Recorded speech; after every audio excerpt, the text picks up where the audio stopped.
মধ্যপ্রাচ্যে Iran, Israel ও যুক্তরাষ্ট্রের সংঘাত এখন চরম আকার ধারণ করেছে।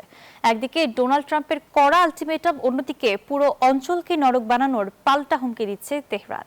পারমাণবিক কেন্দ্রে হামলার কারণে দেখা দিয়েছে ভয়াবহ তেজস্ক্রিয়তার শঙ্কা। ইয়েমেনের হুথিরাও এবার সরাসরি ইসরায়েলের ওপর যৌথ হামলার দাবি করেছে। এই ধ্বংসযজ্ঞের মাঝে বিশ্ববাসীকে শান্তির পথে হাঁটার আহ্বান জানিয়েছেন পোপ লিও।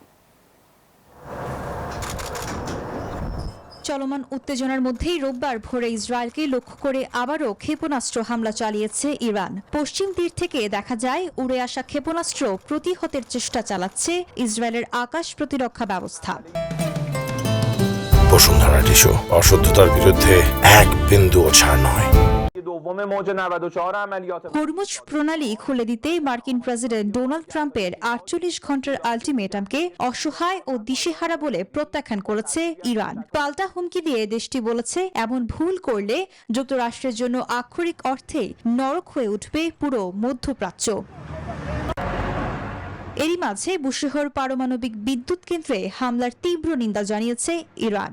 এমন অবিবেচক হামলা পুরো অঞ্চলে মারাত্মক তেজস্ক্রিয় দূষণ ছড়ানোর ঝুঁকি তৈরি করছে। জাতিসংঘকে এমনটাই সতর্কবার্তা দিয়েছে তারা। বড় সংঘাতের ইঙ্গিত দিয়ে যুদ্ধের চূড়ান্ত পর্বের প্রস্তুতি নিচ্ছে ইসরায়েলও। এর মধ্যেই ইয়েমেনের হুথিরা দাবি করেছে, ইরান ও হিজবুল্লাহর সঙ্গে মিলে ইসরায়েলে সরাসরি ক্ষেপণাস্ত্র হামলা চালিয়েছে তারা। চারদিকের এমন সংঘাত আর প্রাণহানির মাঝে ইস্টার উৎসবের প্রার্থনায় বিশ্বজুড়ে শান্তি ফেরানোর ডাক দিয়েছেন পোপ লিও। যুদ্ধের ভয়াবহতায় সাধারণ মানুষকে অসাড় না হয়ে একযোগে কাজ করার আহ্বান তার।